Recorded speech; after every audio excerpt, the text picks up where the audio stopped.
9 बजे है। हम लोग प्रार्थना करते हैं पहले और फिर आज के अभ्यास को प्रारंभ करेंगे।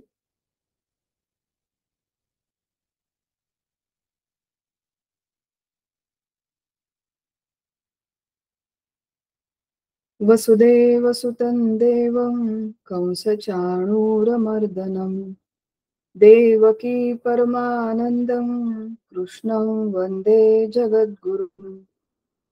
प्रपन्नपारिजाताय तोत्रवेत्रैकपाणये ज्ञानमुद्राय कृष्णाय गीतामृतदुहे नमः। ब्रह्मानन्दं परमसुखदं केवलं ज्ञानमूर्तिं द्वन्द्वातीतं गगनसदृशं तत्त्वमस्यादिलक्ष्यम् एकं नित्यं विमलमचलं सर्वधी साक्षिभूतं भावातीतं त्रिगुणरहितं सद्गुरुं तन्नमामि। गोपाल कृष्ण भगवान की जय। सद्गुरुनाथ महाराज की जय।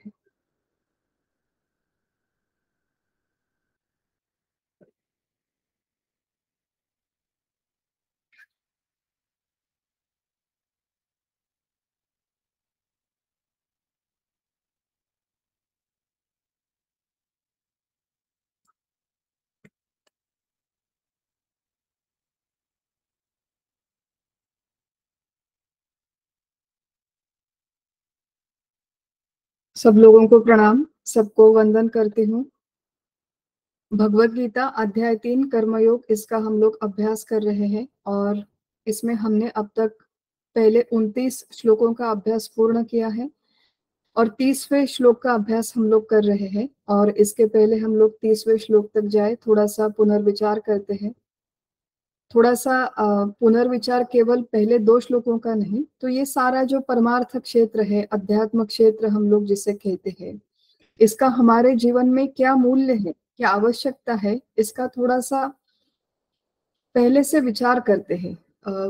एक महत्वपूर्ण बात है कि हम में से प्रत्येक साधक जो आज इस मार्ग में है, जो आज इस अध्यात्म शास्त्र का, गीता शास्त्र का, किसी और पारमार्थिक ग्रंथ का अभ्यास करना चाहते हैं, हम प्रत्येक व्यक्ति का किसी न किसी समय पर इस मार्ग पर प्रवेश हुआ है, इस प्रांत में प्रवेश हुआ है। इस प्रांत में जब व्यक्ति आते हैं, अनेकानेक लोग हैं और प्रत्येक व्यक्ति अलग अलग कारण से आता है। प्रवेश करने का, परमार्थ प्रांत में प्रवेश करने का प्रत्येक व्यक्ति का कारण अलग होता है। थोड़ा सा विचार करते हैं कि हम लोग क्यों आते हैं, इस पद पर क्यों आते हैं, थोड़ा सा विचार करते हैं। जो परमार्थ होता है, लोगों का प्राधान्य अलग अलग चीजों में होता है। क्यों हम लोग यहाँ पर ये अभ्यास कर रहे हैं, क्यों श्रवण कर रहे हैं, क्यों हम लोग किसी गुरु के पास जाते हैं, क्यों हम किसी से मार्गदर्शन मांगते हैं, तो प्रत्येक व्यक्ति का अपना उद्दिष्ट है, अपना प्राधान्य है। कितने अलग अलग कारण है, कितने अलग अलग वेरिएशंस है लोगों में, थोड़ा सा विचार करते हैं। एक है शोभा प्रधान परमार्थ। शोभा प्रधान मतलब केवल शोभा का, केवल दिखावे का। कई सारे लोग होते हैं इस प्रांत में कि जो कहते हैं, देखिए हमारा घर बहुत सुंदर घर है, घर में एक सोफा है, घर में टेबल है, घर में इंटीरियर डेकोरेशन है, घर में पर्दे हैं, घर में कॉफी टेबल है और हमारे कॉफी टेबल पर हमारे सद्गुरु की एक तस्वीर भी है। तो जैसे बाकी सारी चीजें हैं घर में, वैसे ये ग्रंथ है, वैसे सद्गुरु है, तस्वीर है, सब बैठे हैं। तो दिखावे के लिए, शोभा के लिए केवल ये परमार्थ होता है और उतना ही उनके जीवन में परमार्थ का इस अभ्यास का स्थान है। ये लोगों का एक प्रकार है। दूसरा है आवश्यकता प्रधान। लोग इस मार्ग पर तब आते हैं जब उनके जीवन में कोई ना कोई आवश्यकता होती है, कोई संकट होता है, कोई सहारे की आवश्यकता होती है। मान लीजिए बहुत बड़ी बीमारी हो गई जिस पर कोई इलाज नहीं मिल रहा, बहुत बड़ी कोई समस्या, फाइनेंशियल प्रॉब्लम हो गया लाइफ में, परिवार में झगड़े हो रहे हैं। और जब इन सारे संकटों में मनुष्य को अपने बुद्धि से, अपने शक्ति से मार्ग नहीं दिखता, तो फिर वो इस क्षेत्र की तरफ मुड़ता है कि चलो किसी बाबा जी के पास जाकर देखते हैं, किसी सत्संग में जाकर देखते हैं, शायद कोई सोल्यूशन मिल जाएगा। तो एक है शोभा प्रधान परमार्थ, एक है आवश्यकता प्रधान परमार्थ, एक है सुविधा प्रदान, मतलब कन्वीनियंस, कि हाँ है, हमारा जीवन चल रहा है, थोड़ा बहुत ये बातें सुनने के लिए हमारे पास समय है, कन्वीनियंट जब तक है तब तक हम लोग इस परमार्थ का अनुसरण करते हैं। माने समय है, अभी शाम का समय है, खाली बैठे हैं तो टीवी देखने से अच्छा है चलो कोई प्रवचन सुन लेते हैं, या लोगों पे गप्पे मारने से अच्छा है कि चलो मंदिर में जाकर आते हैं। तो कन्वीनियंट है, सुविधा है, तब तक हम लोग परमार्थ करते हैं। या फिर बोर हो गए, टाइम पास करना है, इसलिए भी कई लोग आकर सत्संग में बैठते हैं। तो सुविधा प्रधान परमार्थ, ये तीसरी बात है। चौथा है कृति प्रधान परमार्थ। बहुत लोग होते हैं कि जो जेन्युइनली इस मार्ग में इंटरेस्ट रखते हैं, लेकिन इस मार्ग में आने के लिए या फिर आने के पश्चात भी वो कुछ ना कुछ हमेशा करना चाहते हैं, कि चलो आज तीर्थ यात्रा पर जाते हैं, चलो कोई व्रत रखते हैं, चलो कोई पूजा करते हैं, चलो कोई बहुत बड़ा उत्सव मनाते हैं। तो कृति प्रधान परमार्थ करने वाले कई लोग होते हैं। शोभा प्रधान, आवश्यकता प्रधान, सुविधा प्रधान, कृति प्रधान। और कई लोग होते हैं कि जिनका केवल भावना प्रधान परमार्थ होता है, भावना प्रधान होते हैं और वैसे ही उनका परमार्थ चलता रहता है। भावना माने भगवान के प्रति बहुत भावुक होते हैं कि चलो अब रामनवमी का उत्सव है, रामनवमी हम लोग बड़े धूमधाम से मनाएंगे, भगवान को सजाएंगे, रामलल्ला को हमारे सजाएंगे, फूल चढ़ाएंगे, 56 भोग करेंगे भगवान के लिए, अनेकानेक अलंकार भगवान को अर्पण करेंगे, उससे भगवान को सजाएंगे, लोगों को घर पे बुलाएंगे। तो एक भावना प्रधान होता है, उसमें भावना का आधिक्य रहता है, इमोशंस का आधिक्य रहता है। शौक प्रधान होता है, शौक माने शौक के लिए करते हैं। और शौक के लिए मतलब ये जो होता है परमार्थ है, इसमें केवल शौक के लिए चर्चा करो, जिसे मराठी में हाउस कहते हैं उसे, तो हिंदी में उसका एग्जैक्ट ट्रांसलेशन नहीं है। शौक मतलब थोड़ा बहुत हम लोग इस मार्ग में आते हैं, थोड़ा बहुत पढ़ते हैं, थोड़ा बहुत सुनते हैं, इसमें हमें मेरिट भी है, समझ में आता है, इसमें कुछ बात है। तो हम लोग शादी ब्याह में चले गए, किसी जन्मदिन में चले गए, तो देखा नहीं, कुछ सोचा नहीं, वहां पे लोग कोई इस आध्यात्मिक चर्चा के मूड में नहीं होता। लेकिन हम लोगों को शौक होता है कि चलो ये मैंने आज ही ये गीता की बातें सुनी, तो शादी ब्याह जाके हम लोग गीता लोगों को पढ़ाना चाहते हैं, समझाना चाहते हैं। शौक एक प्रकार है जिसे अभ्यास प्रधान कहते हैं, कि बहुत सारे लोग हैं जो जेन्युइनली यहाँ पर अभ्यास करना चाहते हैं, जेन्युइनली, कि चलो ये भगवत गीता में क्या लिखा है मुझे पढ़ना है, इन श्लोकों का क्या अर्थ है मुझे समझना है, उपनिषद में क्या लिखा है, इन सारे ग्रंथों का जो तत्व ज्ञान है उसका एक दूसरे से कनेक्शन क्या है, उसका मेरे जीवन से कनेक्शन क्या है। तो अभ्यास प्रधान या जिज्ञासा प्रधान होते हैं लोग, तो वो अभ्यास करना चाहते हैं, अनेकानेक ग्रंथों का अभ्यास करें, बहुत सारे सत्संग में जाए, बहुत सारा श्रवण करे, बहुत सारी चर्चा करे, ये उनके लिए प्राधान्य होता है। और अंतिम एक परमार्थ का प्रकार है जिसे मोक्ष प्रधान परमार्थ कहते हैं। वो साधक इस मार्ग में केवल एक उद्देश्य से होते हैं कि मुझे मुक्त होना है। ये जो मोक्ष की संकल्पना हमारे शास्त्र में कही गई है वो उन्हें समझ में आती है, वो क्लिक होती है और वो उनके जीवन का एक दृढ़ उद्दिष्ट बन जाती है। तो यहाँ पर हमने जो 7-8 प्रकार देखे कि शोभा प्रधान, आवश्यकता प्रधान, सुविधा प्रधान, कृति प्रधान, भावना प्रधान, शौक प्रधान, अभ्यास प्रधान और मोक्ष प्रधान, ऐसे अनेकानेक कारणों से लोग इस क्षेत्र में आते हैं या फिर आने के पश्चात अनेकानेक कारणों से रहते हैं। महत्वपूर्ण बात है कि इनमें से कोई भी मार्ग प्रारंभ के दिनों में कनिष्ठ नहीं है, अनुचित नहीं है, अयोग्य नहीं है।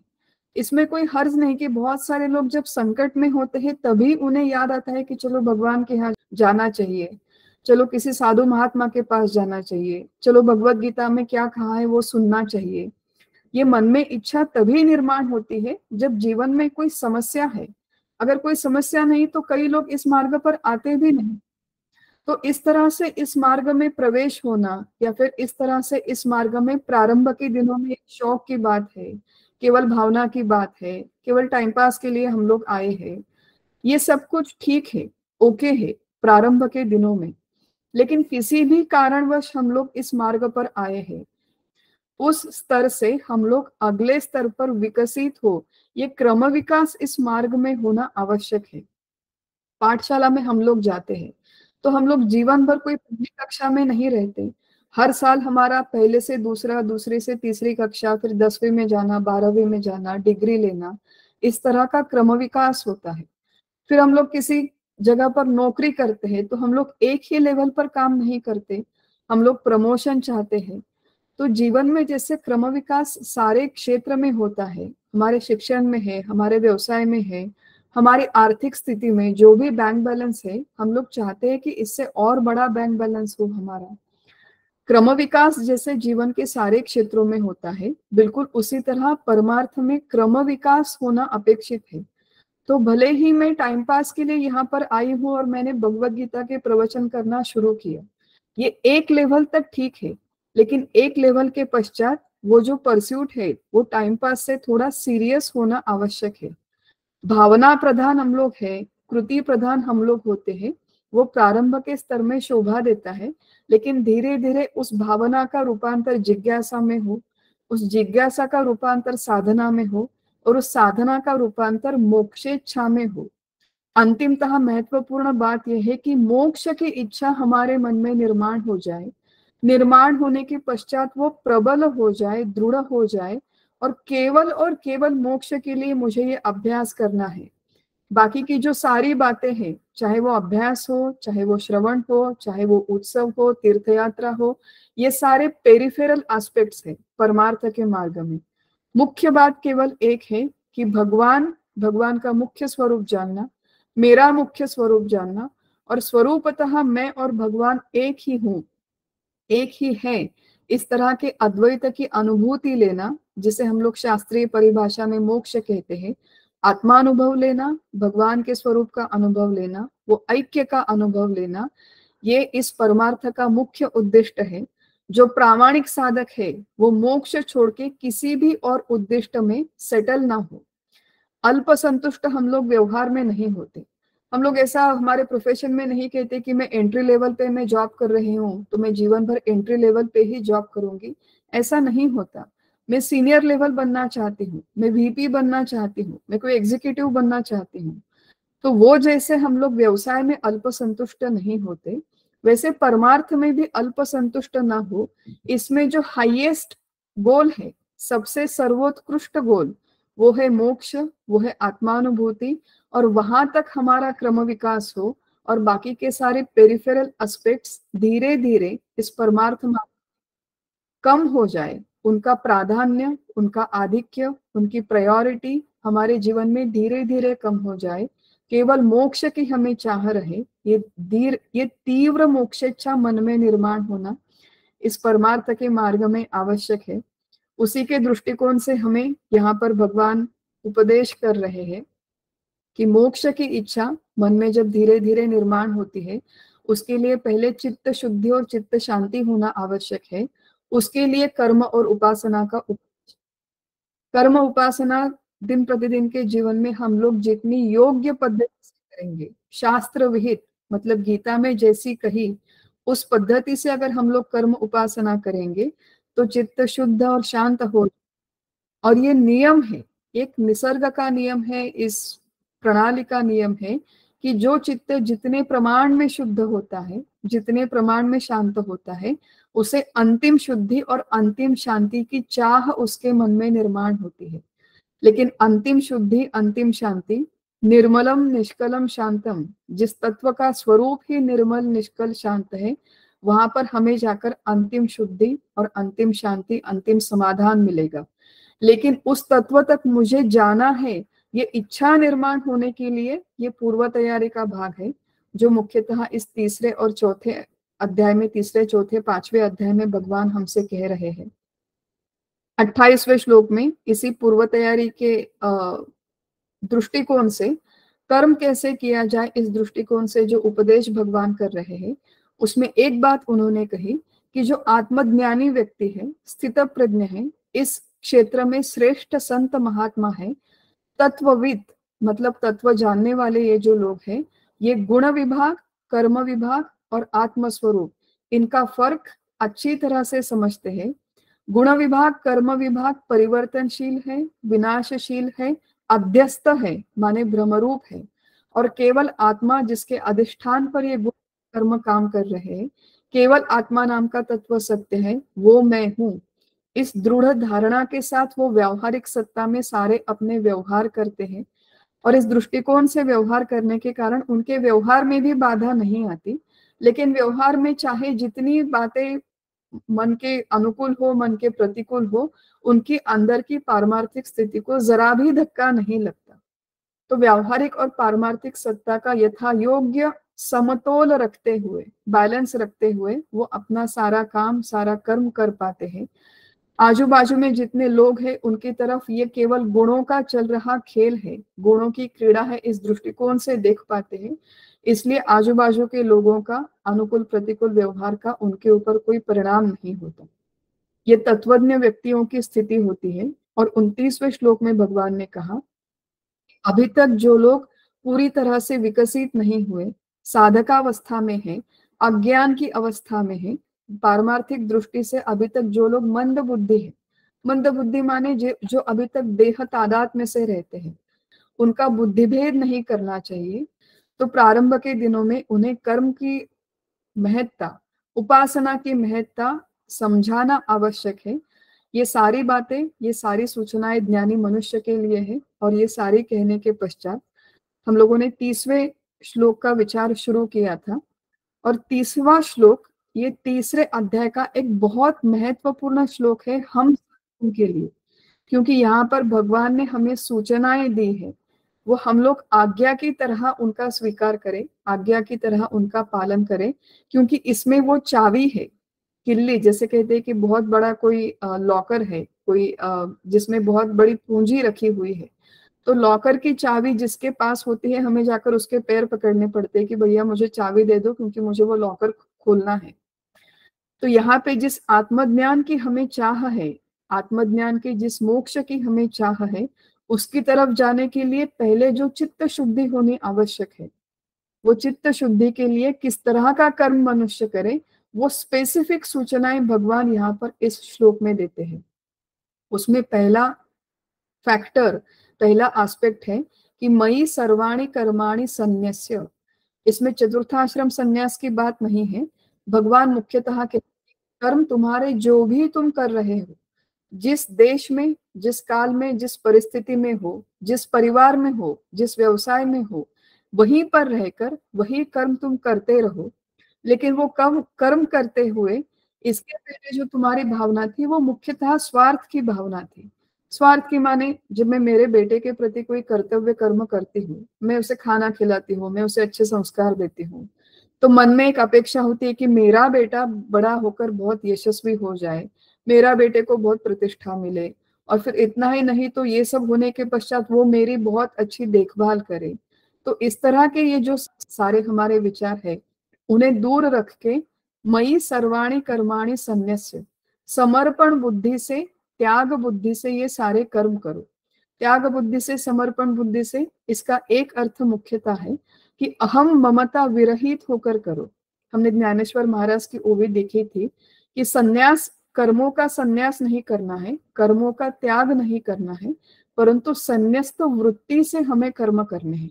संन्यस्त वृत्ति मतलब अहंता ममता विरहित होकर कर्म करें। ये बेटा भगवान ने मुझे दिया है, ये बेटे की देखभाल करने के लिए जो भी आवश्यक सामग्री है, जो पैसा है, जो बुद्धि है, जो क्षमता है, जो मानसिकता है, जो शरीर है, जो घर है, ये सब कुछ भगवान ने मुझे दिया है, बेटा भी भगवान ने मुझे दिया है। भगवान की योजना के अनुसार जितना हो सके मैं उसके प्रति करूंगी, और इसका जो भी फल मिलेगा भगवान का प्रसाद समझकर मैं उसका ग्रहण करूंगी। माने बेटा सक्सेसफुल हो जाए, यशस्वी हो जाए, अपयशी हो जाए, ये सारा भगवान ने मुझे दिया हुआ प्रसाद है। मेरा काम है निमित्त मात्र की भूमिका से ये सारा कर्म करो, ईश्वरार्पण बुद्धि से करो। तो 3-4 बातें हमने यहाँ पर देखी। संन्यस्त वृत्ति से करो, अहंता ममता विरहित होकर करो, ईश्वरार्पण बुद्धि से करो। और ईश्वरार्पण बुद्धि से करने के लिए प्रत्येक कर्म करने के पहले, बीच में और अंत में अगर हम लोग नाम स्मरण करना सीख जाए, नामानुसंधान में वो कर्म करना सीख जाए, तो वो अपने आप ऑटोमेटिकली ईश्वरार्पण हो जाता है। ऑटोमेटिकली उस कर्म में जो मेरी फलाशा है, जो मेरा कर्तृत्व का अभिमान है, वो धीरे धीरे नामस्मरण में, नामानुसंधान में वो काम करने से मेरा अभिमान, मेरी फलाशा कम हो जाती है। भगवान कहते हैं कि इस तरह ईश्वरार्पण बुद्धि से, संन्यस्त बुद्धि से कर्म करो। ये पहली बात हो गई। दूसरी बात, दूसरी जो सूचना कर्म के आचरण में भगवान देते हैं वो है अध्यात्म चेतस। अध्यात्म चेतस, अध्यात्म शब्द का अर्थ हमने देखा था कि अध्यात्म शब्द का एक अर्थ है शरीर, अध्यात्म शब्द का दूसरा अर्थ है शरीर स्थित चैतन्य।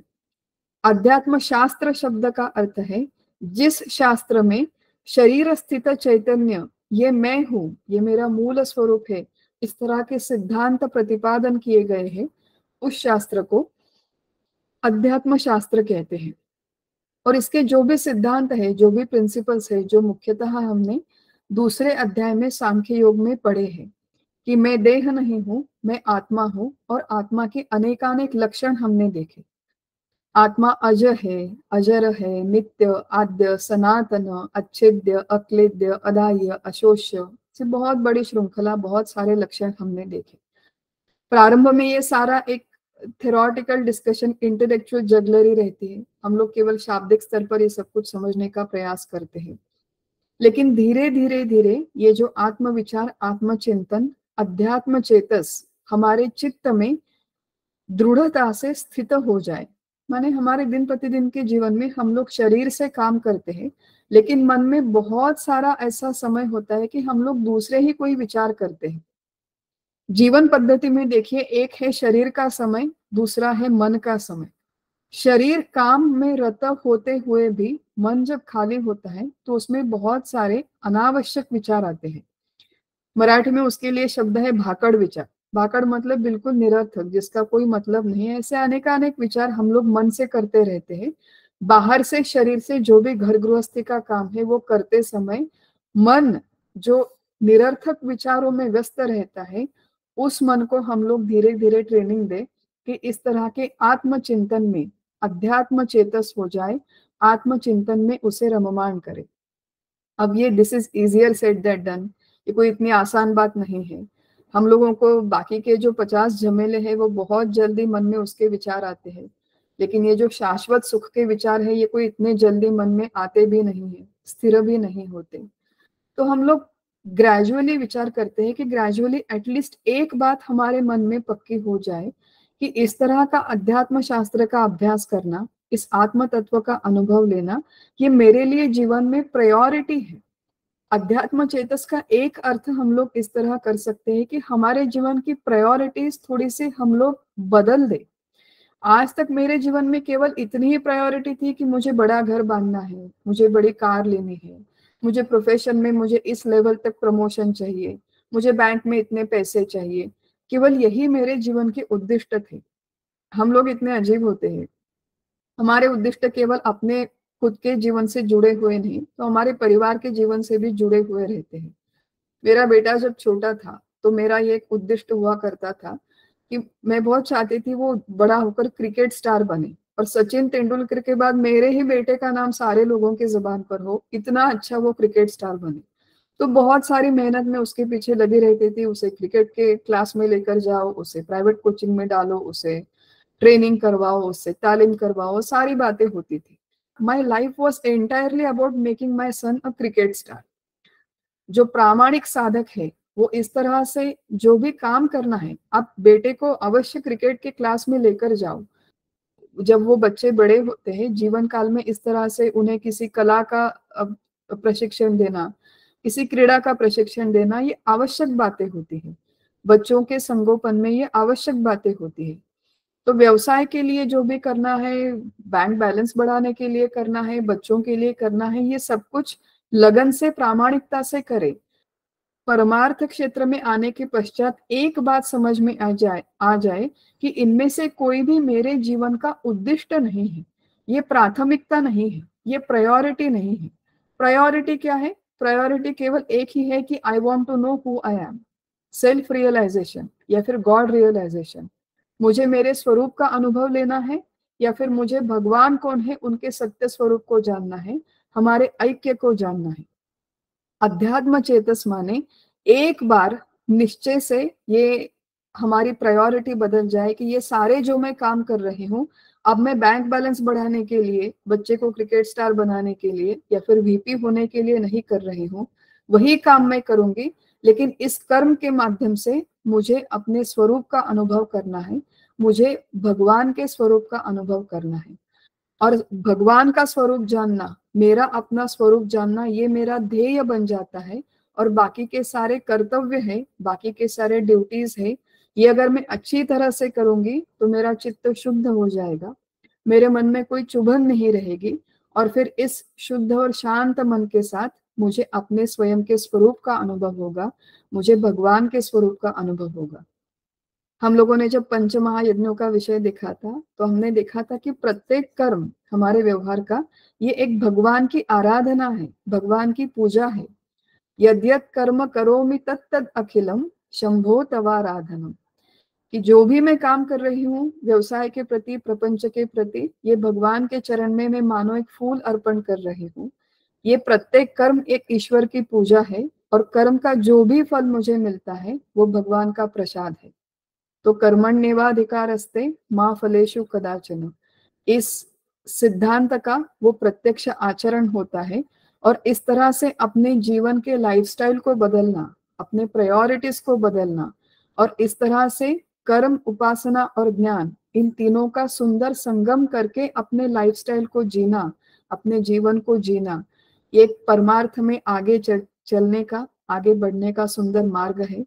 और उसके लिए जो भगवान ने सूचना दी है कि तुम सारे कर्म ईश्वरार्पण बुद्धि से करो। दूसरा, अध्यात्म चेतस होकर करो, मतलब सारे कर्म का उद्दिष्ट एक ही है कि मुझे आत्मा अनुभव चाहिए, मुझे भगवान का अनुभव चाहिए।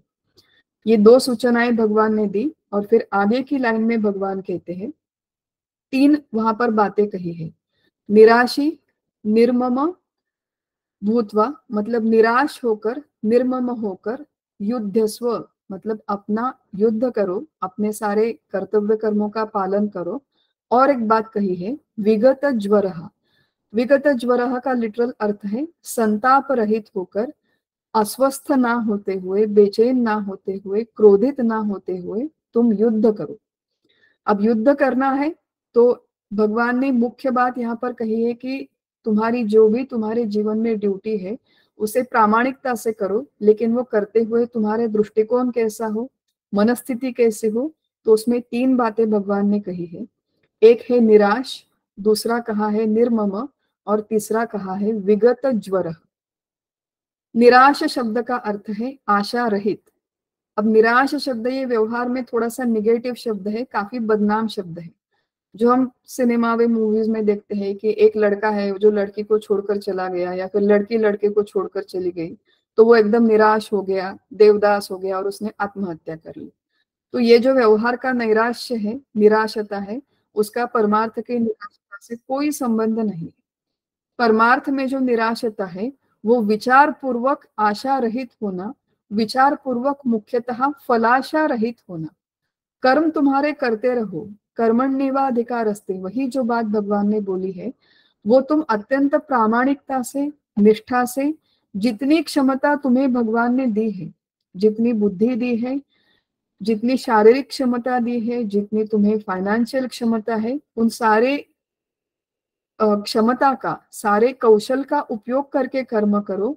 परंतु माँ फलेषु कदाचन, वो फलाशा से रहित होकर कर्म करने को कहते हैं।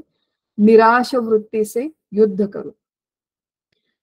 हमें लगता है कि ये पॉसिबल नहीं है, ये संभव नहीं है, क्योंकि आप आज तक हमारा कभी ऐसे ट्रेनिंग हुआ ही नहीं, बल्कि हमारा उल्टा ट्रेनिंग हुआ है कि रिजल्ट ओरिएंटेड काम करो, टारगेट ओरिएंटेड तुम्हारा काम होना चाहिए। व्यावहारिक सत्ता में व्यावहारिक स्तर पर वो ठीक है, लेकिन व्यावहारिक सत्ता में भी बियॉन्ड लिमिट फलाशा रखकर काम करे तो हम लोग एक्चुअली जेन्युइनली जो व्यावहारिक सत्ता में निराश कहा है वैसे हम लोग निराश हो जाते हैं। इसका अर्थ क्या है? तो थोड़ा सा विचार करते हैं। आजकल आईपीएल का सीजन है, बहुत सारी क्रिकेट की मैचेस हो रही है। इसके पहले एक मैंने आर्टिकल पढ़ा था, एक बात मैंने पढ़ी थी, स्पोर्ट्स मैचेस के संदर्भ में वो आर्टिकल लिखा गया था। उस समय टेनिस के मैचेस, जैसे हम लोग सब जानते हैं कि विंबलडन की मैचेस होती है हर साल, विंबलडन की प्रेस्टिजियस टेनिस टूर्नामेंट है। तो 1-2 साल पहले की बात है कि ट्यूनीशिया की टेनिस प्लेयर, पहली अरब महिला, ट्यूनीशिया की पहली अरब अफ्रीकन महिला, जिसका नाम है ओंस जेब्यूर। तो ये जो महिला है, ये विंबलडन के अंतिम फाइनल मैच तक, फाइनल राउंड तक 2 बार पहुंच गई थी। इसकी टेनिस वर्ल्ड में बहुत चर्चा हो गई थी, क्योंकि वो पहली अरब महिला है जो विंबलडन के फाइनल तक पहुंची थी।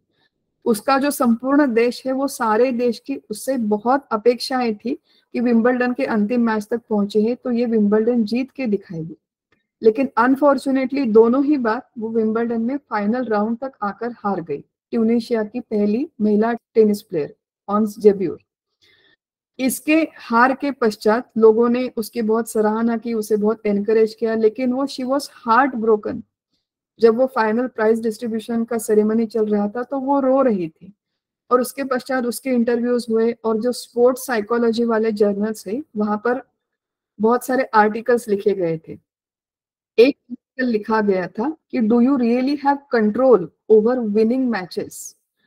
अब स्पोर्ट्स के क्षेत्र में हम लोग ये देख रहे हैं कि वास्तविक में कोई भी क्रीड़ापटु जब जाकर मैदान पर खेलता है, क्या मैदान, वो क्रीड़ा का आउटकम वास्तविक उसके नियंत्रण में है या नहीं, इस तरह का एनालिसिस उस आर्टिकल में किया गया था।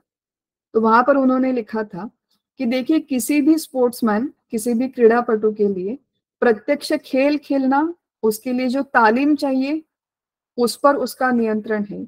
कितनी तैयारी, शारीरिक तैयारी करनी है, किस तरह का डाइट करना है, किस तरह की एक्सरसाइज करनी है, ये उसके कंट्रोल में है। मनस्थिति, उसका माइंडसेट कैसा हो, ये उसके कंट्रोल में है।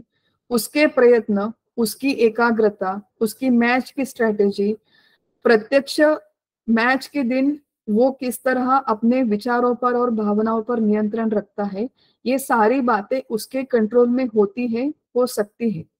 लेकिन मैच खेलते समय ऐसे कई सारे पैरामीटर्स है जिस पर उस स्पोर्ट्स कोई कंट्रोल नहीं रहता।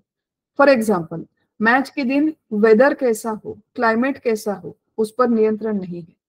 मैच के दिन जो अंपायर आने वाला है, वो अंपायर कौन हो, अंपायर की मनस्थिति कैसी है, उस पर ये क्रीड़ापटु का कोई नियंत्रण नहीं। जो उसके ऑपोजिट प्रतिस्पर्धी है, वो प्रतिस्पर्धी ने कितनी तालीम की है, प्रतिस्पर्धी का माइंडसेट कैसा है, प्रतिस्पर्धी की क्या मैच स्ट्रेटेजी है, उसने, उसका ट्रेनिंग कितना हुआ है, इन सारी बातों पर ये स्पोर्ट्समैन का कोई कंट्रोल नहीं, कोई नियंत्रण नहीं होता। तो ये सारा एनालिसिस उस आर्टिकल में लिखने के पश्चात उन्होंने लिखा था कि कोई भी क्रीड़ापटु किसी भी लेवल पर अगर खेल रहा हो, he can only control these few parameters, जिस पर वो खुद नियंत्रण कर सकता है, वो नियंत्रण करे और मैच खेले। मैच का जो रिजल्ट है वो केवल उसके अपने प्रयास के ऊपर निर्भर नहीं होता। There are other factors that come into the play, and these other factors decide whether he wins the match or whether he loses the match. तो ये एक आर्टिकल वहां पर लिखा गया था। और दूसरा आर्टिकल इंटरेस्टिंगली स्पोर्ट्स साइकोलॉजी में लिखा गया था। चाहे आप कॉर्पोरेट वर्ल्ड में हो, चाहे आप कोई डॉक्टर हो, चाहे आप कोई स्पोर्ट्समैन हो, तो आपको डिटैच्ड एंगेजमेंट प्रैक्टिस करनी चाहिए। ये कॉर्पोरेट टर्म है, डिटैच्ड एंगेजमेंट। और इसका अर्थ वो आर्टिकल में स्पोर्ट्स के कॉन्टेक्स्ट में लिखा था, लेकिन वो लिखा था कि ये संपूर्ण संकल्पना का मूल भारतीय तत्वज्ञान। और उन्होंने कहा था कि आज का जीवन हमारा बहुत स्पर्धात्मक जीवन है, चुनौतीपूर्ण जीवन है, तनावपूर्ण हमारा जीवन है। और इस तरह के कॉम्पिटिटिव तनावपूर्ण जीवन में सरवाइव करने के लिए, सफलता प्राप्त करने के लिए और शांति से, चैन से रहने के लिए डिटैच्ड एंगेजमेंट प्रैक्टिस करना आवश्यक है। और उसका अर्थ क्या है कि काम या प्रयास करते समय पूरा दिल लगाकर, पूरी जान लगाकर प्रयास करो, लेकिन फल प्राप्त होने के समय भावनिक दृष्टि से उस फल से तुम डिटैच्ड रहो। वही बात जो हमें भगवान श्री कृष्ण ने 5000 साल पहले कही थी कि कर्मण्येवाधिकारस्ते और मा फलेषु कदाचन। तो वही बात वहां पर वो लोग एनालिसिस करते हुए कह रहे थे कि अगर वो ट्यूनीशिया के जो टेनिस प्लेयर है, वो बहुत ज्यादा स्ट्रेस थी कि मैच का आउटकम क्या होगा। अगर मैच का आउटकम क्या होगा ये विचार बाजू में रखकर डिटैच्ड एंगेजमेंट के साथ अगर उसने मैच खेला होता, तो शायद मैच का आउटकम कुछ अलग होता। इस तरह का वो एनालिसिस आया था। तो यहाँ पर महत्वपूर्ण बात जो हमसे संबंधित है वो क्या है कि इस तरह फलाशा रहित होकर अगर हम लोग कर्म करना सीख जाए, अगर हम लोग अपने आप को ट्रेन करें किसी भी प्रोफेशन में कि जो फैक्टर्स, जो पैरामीटर्स मेरे कंट्रोल में है, I will make the best out of it, और जो मेरे कंट्रोल के बाहर है उनके प्रति विचार करना अगर हम लोग छोड़ दें और नियंत्रण में जो है वो हम लोग लगन से करें, तो फिर निराश होकर युद्ध करने का वही अर्थ है। भगवान यहाँ पर पहली बात कहते हैं कि निराश होकर युद्ध करो। दूसरी बात भगवान कहते हैं कि निर्मम, ममता रहित होकर तुम युद्ध करो। अब ममता रहित ये तो और भी कठिन बात है। ममता का हमने थोड़ा सा विचार पहले लाइन में किया था, संन्यस्त वृत्ति से कर्म करते समय, कि जब हम लोग काम करते हैं कि ये मेरा बेटा है, ये दृष्टिकोण रखकर जब मैं काम करती हूँ तब मैं उसके परिणामों में, उसकी फलाशा में मैं बंध जाती हूँ, उसका मुझे बंधन होता है। एक उदाहरण देखते हैं कि कोई एक सर्जन है, बहुत एक्सपर्ट सर्जन है, मान लीजिए कार्डियक सर्जरी करने वाला कोई एक सर्जन है, बहुत एक्सपर्ट है। उसके पास कोई एक केस आया, कहा कि रात को 9 बजे आपको आकर वहां पे सर्जरी करनी है।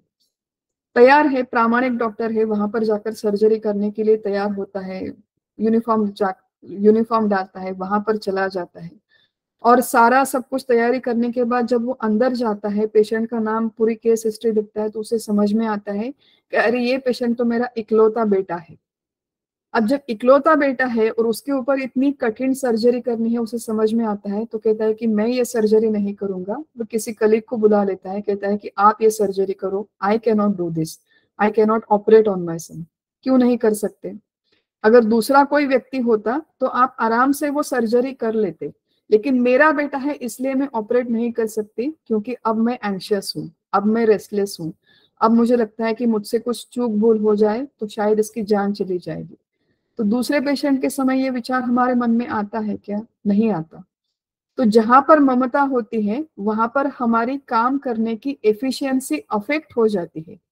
ये बात अगर हम लोग अच्छी तरह से समझ जाए, आजकल जो बातें पॉलिटिक्स में हो रही है, आए दिन जिसके चर्चे होते हैं, नेपोटिज्म हम लोग कहते हैं, परिवारवाद कहते हैं कि मेरा बेटा है इसलिए ये चुनाव लड़े, मेरी बेटी है, मेरी पत्नी है इसलिए ये जाकर चुनाव लड़े।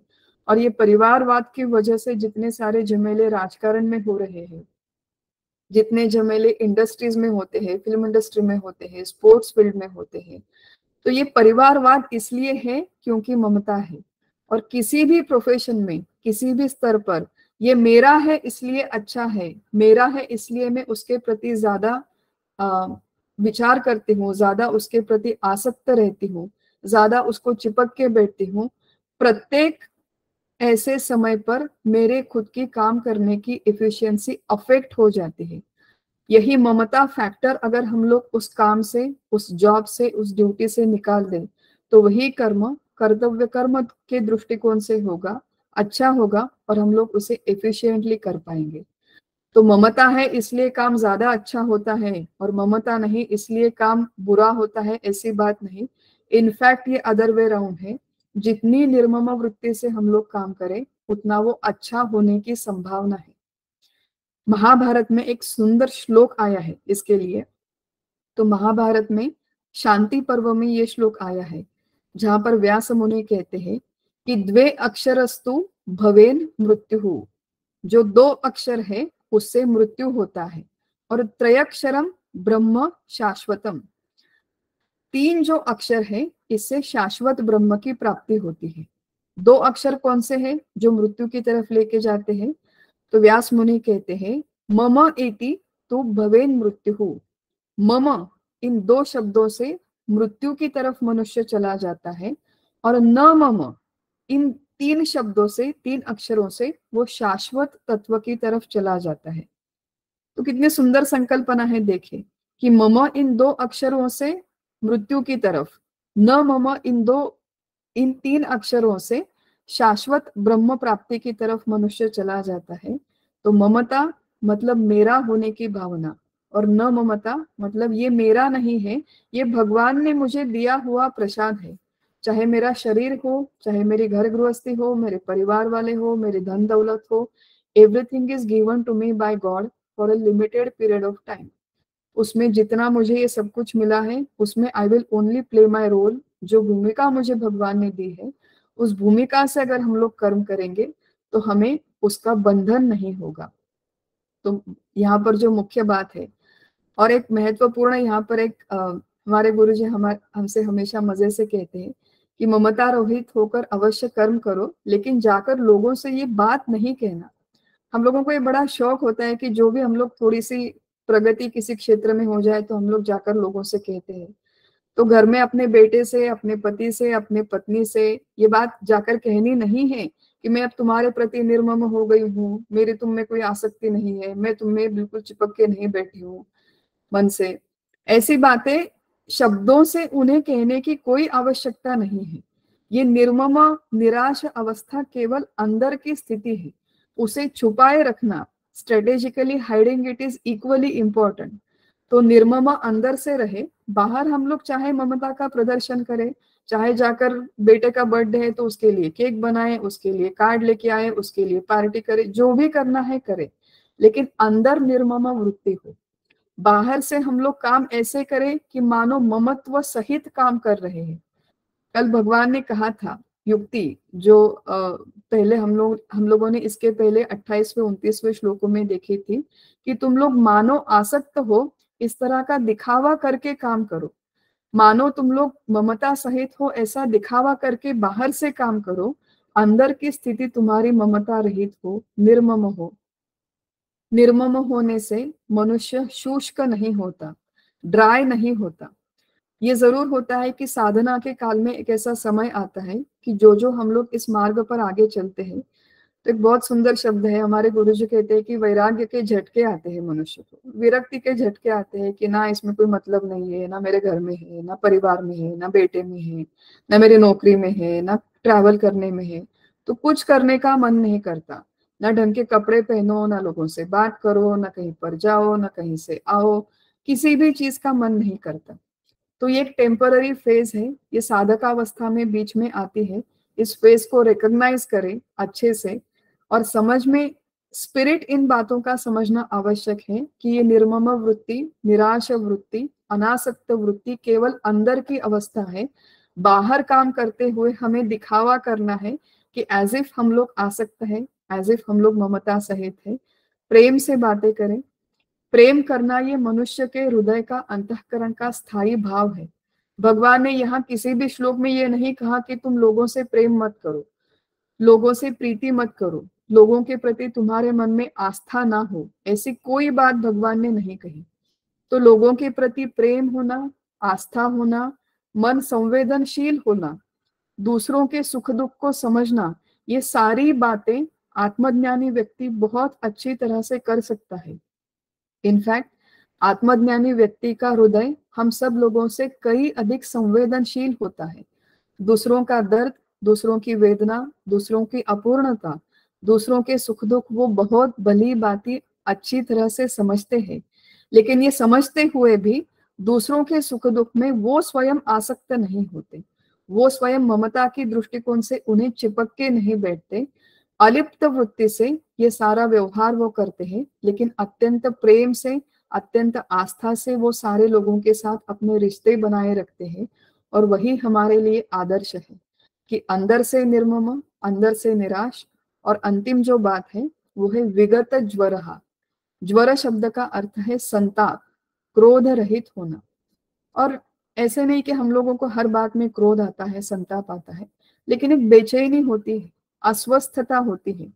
जब हमारे मन के अनुसार व्यवहार नहीं होते तो हम लोगों के मन में एक बेचैनी सी होती है कि मैंने इतना सब कुछ किया, पता नहीं ये मेरे मर्जी के अनुसार क्यों नहीं हो रहा है, इतनी मैंने दवाई खाई फिर भी मेरी बीमारी ठीक नहीं हो रही है। कई सारी बातें होती है, इंपॉर्टेंट बातें होती है, कई बहुत ट्रिवियल भी बातें होती है। मुझे मजेदार कहानी मुझे याद आ रही है कि मनुष्य किन किन बातों के लिए संतप्त होता है, किन किन बातों के लिए वो अपसेट हो जाता है।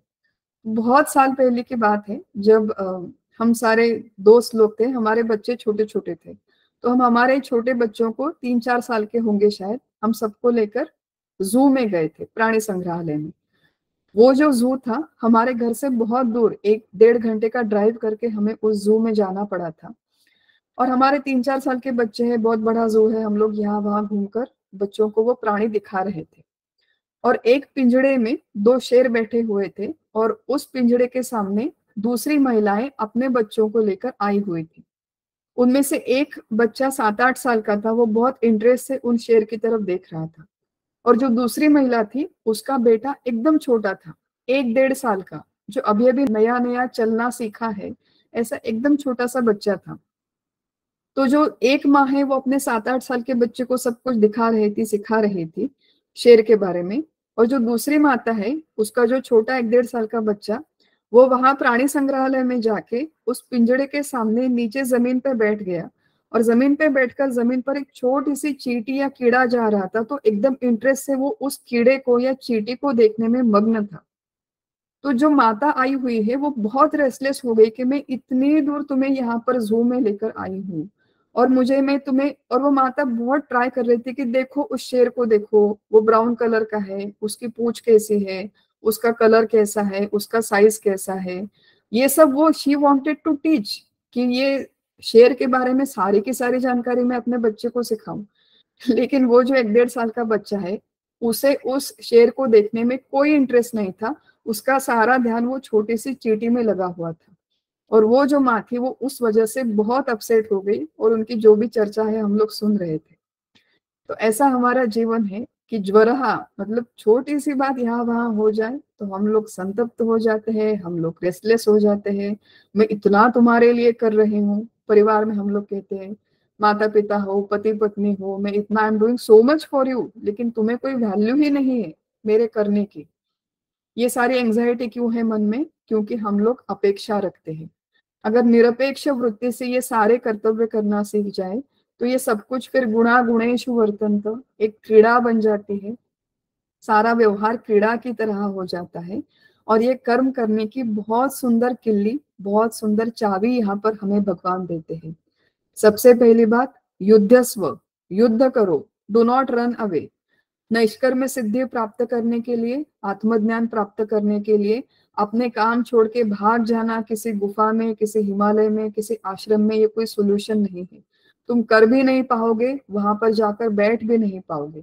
घर में भी तुम अपने काम काज छोड़ के यहाँ पर भगवत गीता हाथ में बैठोगे तो उस अभ्यास का तुम्हें कोई उपयोग नहीं होगा। घर में कोई व्यक्ति बीमार है, जिसे हॉस्पिटल में लेकर जाना है, और यहाँ पर ये मैडम जी है, ये दीदी है कि हाथ में जपमाल लेके बैठी है, भगवान के जाप करने का समय हो गया। ऐसे जाप करने से, ऐसे ध्यान धारणा करने से तुम्हें आत्मा की प्राप्ति नहीं होगी, भगवान यहाँ पर कहते हैं। तो आत्मा की प्राप्ति होने के लिए first take care of all your duties, do it properly, do it to the best of your ability. और ये सब करते हुए धीरे धीरे, ये सब कुछ मैं आत्मानुभव के लिए कर रही हूँ, भगवान की प्राप्ति के लिए कर रही हूँ, ईश्वर अर्पण बुद्धि से कर रही हूँ, निरपेक्ष वृत्ति से कर रही हूँ, निराश और निर्मम होकर कर रही हूँ।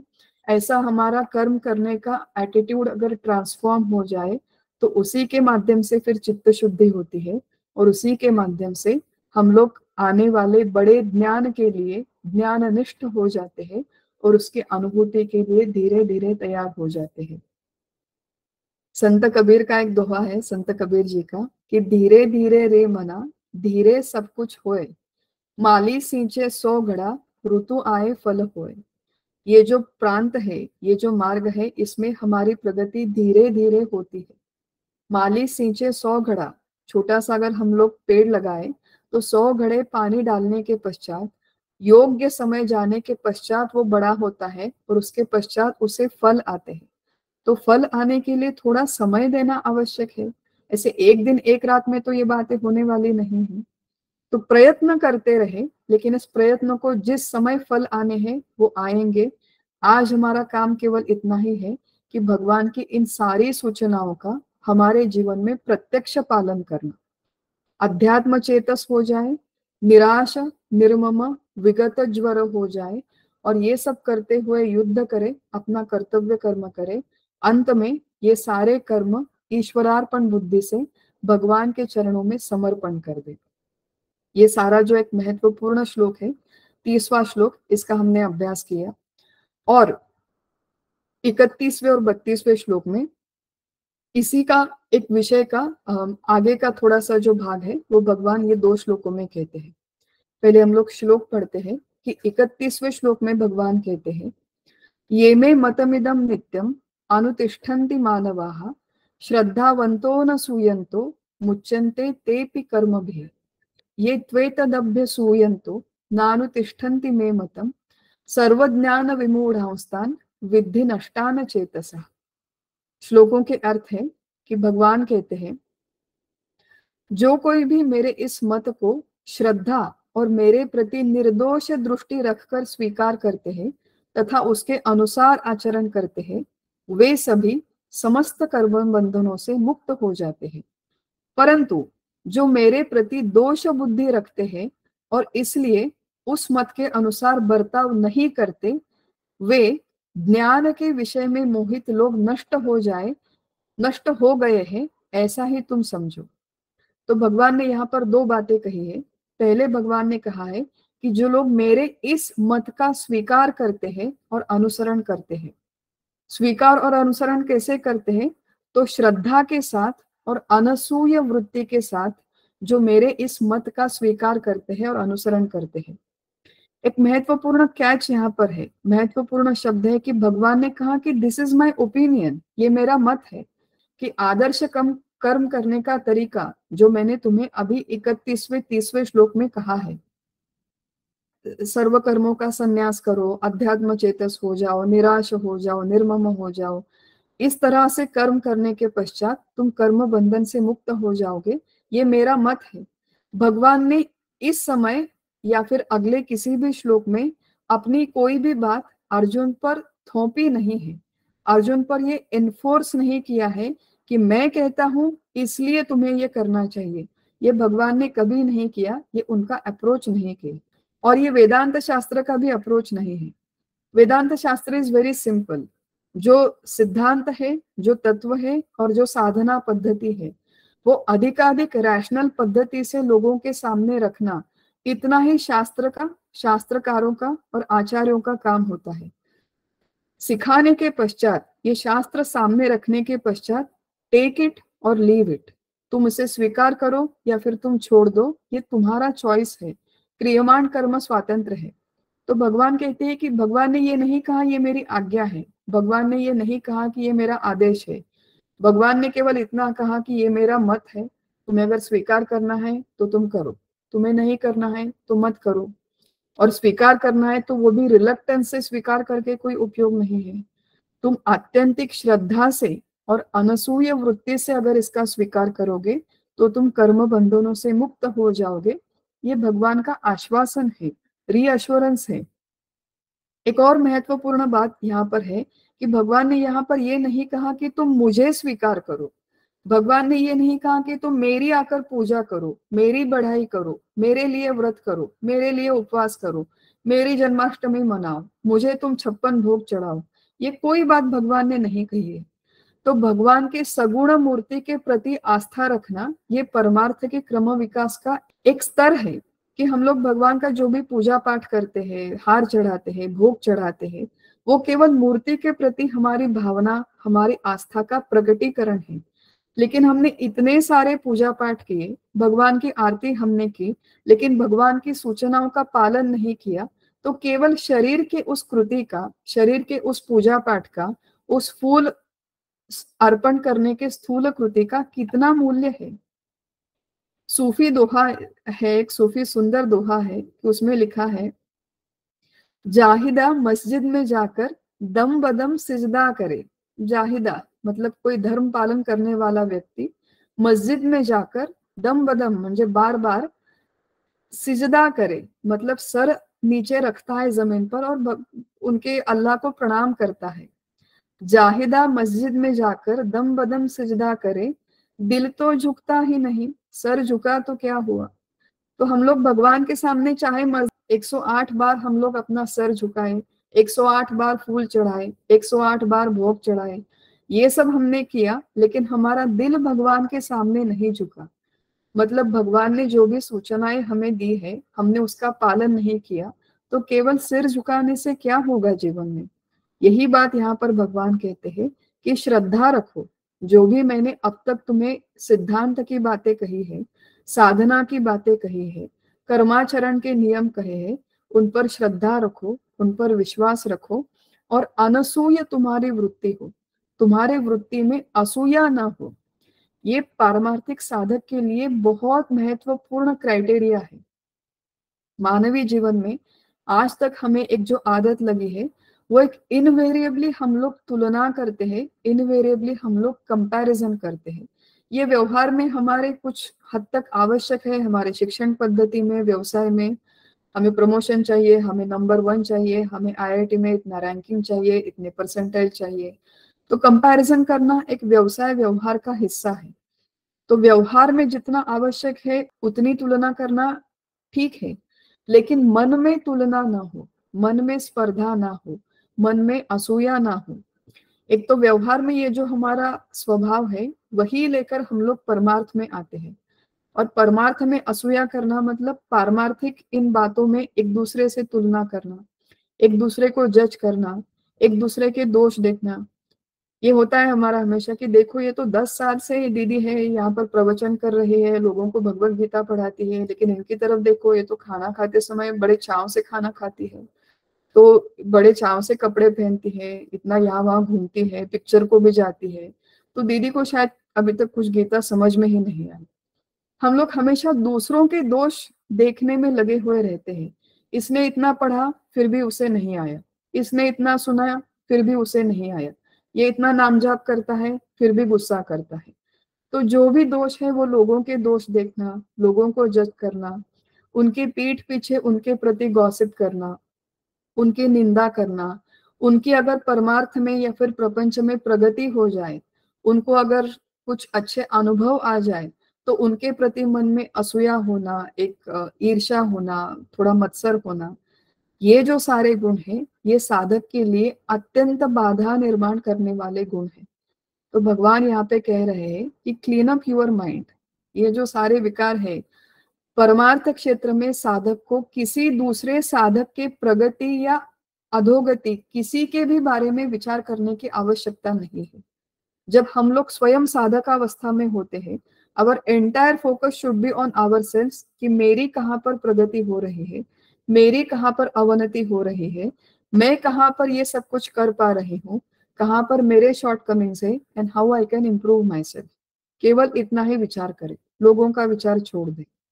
तो भगवान के विचारों पर श्रद्धा रखेंगे, अनसूय वृत्ति से इन सारी बातों का, भगवान की सूचनाओं का पालन करेंगे, तो हम लोग इस कर्म के बंधन से मुक्त हो जाएंगे। ये पहली बात भगवान यहाँ पे कहते हैं। और उसके विपरीत दूसरी बात दूसरे श्लोक में भगवान ने कही है कि अगर इस तरह तुम मेरे इन सूचनाओं का पालन नहीं करोगे, असूया तुम्हारे मन में है, वो मेरे प्रति हो सकती है। भगवान के प्रति असूया मन में होना, इसका अर्थ यह है कि कई सारे लोग हमारे भारतवर्ष में भी है कि जो भगवान श्री कृष्ण को केवल एक एक्स्ट्रा ऑर्डिनरी ह्यूमन बीइंग, एक बहुत उत्कृष्ट उच्च दर्जा के मनुष्य है, ऐसे मनुष्य मानते हैं। तो भगवान श्री कृष्ण कोई मनुष्य नहीं है। भगवान श्री कृष्ण ये स्वयं ईश्वर का अवतार है। जब उन्होंने भगवत गीता का प्रबोधन किया, उसमें श्री कृष्ण उवाच या फिर यशोदानंदन उवाच ऐसे नहीं लिखा है, वहां पर लिखा है श्री भगवान उवाच। तो वो केवल गोपियों के लल्ला है, मीरा के चहेते हैं या फिर राधा के चहेते हैं, देवकी और यशोदा के पुत्र हैं। तो इस तरह से वो मनुष्य नहीं है, वो स्वयं ईश्वर का अवतार है। उन्होंने जो भी भगवत गीता में कहा, वो सारे वचन पूर्णतः निर्दोष है, अर्जुन के कल्याण के लिए है, हमारे कल्याण के लिए है। इतनी परिपूर्ण श्रद्धा उनके वचनों पर रखकर, उनके तत्वज्ञान पर रखकर, उनके दिखाए हुए मार्ग पर रखकर अगर हम लोग इन सारी बातों का अनुसरण करेंगे, तो कर्म बंधन से मुक्त हो जाएंगे। और भगवान कहते कि जो इस तरह मेरी सूचनाओं का पालन नहीं करेंगे, जो दूसरों के प्रति असूया रखेंगे, जो मेरे प्रति श्रद्धा न रखते हुए इन सारे वचनों की तरफ दुर्लक्ष्य कर देंगे, इनकी उपेक्षा करेंगे, उन लोगों का पारमार्थिक दृष्टि से मानो विनाश हो गया, ऐसा ही तुम समझो। और पारमार्थिक दृष्टि से विनाश होने का मुख्य अर्थ है कि वो लोग हमेशा जीवन में या तो अपने आप को अपूर्ण महसूस करेंगे या सुख दुख के झूले में झूलते रहेंगे। व्यवहार में बड़ी बड़ी प्राप्ति शायद कर ले, बड़ा बैंक बैलेंस हो जाए, बड़ी कार, बड़ा घर, सब कुछ हो जाए, बट इन द एंड जो मनुष्य जीवन की कृतार्थता है, जो पूर्णता है, उसका अनुभव वो लोग नहीं कर पाएंगे। कभी खुशी कभी गम, ऐसा उनका जीवन चलता रहेगा। वो आदर्श मानवीय जीवन नहीं है। तो 31वें और 32वें श्लोक में जो महत्वपूर्ण संदेश है वो ये है कि श्रद्धा के साथ और अनसूय वृत्ति से भगवान के सारे वचनों का हम लोग भली भांति पालन करें, पालन करने का प्रयास करें। देखिए, एक ऐसी अवस्था होती है कि जब हमारी दृष्टि काम करने की दोष युक्त होती है, और दूसरी है निर्दोष दृष्टि। दोष दृष्टि और निर्दोष दृष्टि। दोष दृष्टि अज्ञानावस्था में होती है, पूर्णतः निर्दोष दृष्टि ज्ञानावस्था में होती है। और बीच में हमारी साधकावस्था होती है कि हम लोगों की आज तो दोष दृष्टि है, लेकिन हम लोग निर्दोष बनने का प्रयास कर रहे हैं, अनसूय होने का प्रयास कर रहे हैं, श्रद्धा को विकसित करने का प्रयास कर रहा है। दिस इज ए जर्नी, ये ओवरनाइट ट्रांसफॉर्मेशन नहीं होता। तो साधकावस्था में ये श्रद्धा कम ज्यादा होती रहती है, असूया कम ज्यादा होती रहती है। व्हाट इज इम्पोर्टेंट कि हम लोग ये सारे पैटर्न्स, हमारे अंदर क्या हो रहा है, ये सारे पैटर्न्स को रिकॉग्नाइज करें। अंतर्निष्ठ तित के तरले, अंतर्निष्ठ तितु के बुड़ाले। जो हम अपने आप अंतर्निष्ठ होते हैं, अंदर क्या हमारे व्यापार हो रहे हैं, उन्हें प्रामाणिकता से जो लोग जज करते हैं, अवेयर होते हैं, और फिर इस तरह निर्दोष बनने का प्रयास करते हैं, उन्हें धीरे धीरे उसमें सफलता आती है। एक दिन में वो सफलता नहीं आती। तो साधकावस्था में ये असूया श्रद्धा कम ज्यादा होना अपेक्षित है, ठीक है, लेकिन धीरे धीरे क्रम विकास के नियम से असूया भी कम हो जाती है, श्रद्धा का भी विकास होता है। और फिर जैसे भगवान ने कहा, मनुष्य साधक कर्म बंधनों से मुक्त हो जाता है। तो आज हमने तीसरे अध्याय के 32वें श्लोक तक अभ्यास किया, और इसके आगे वाले सत्र में हम लोग 33वें श्लोक से आगे अभ्यास करेंगे। आज हमारा सत्र यहीं पर समाप्त करते हैं। हरिओम तत्सत।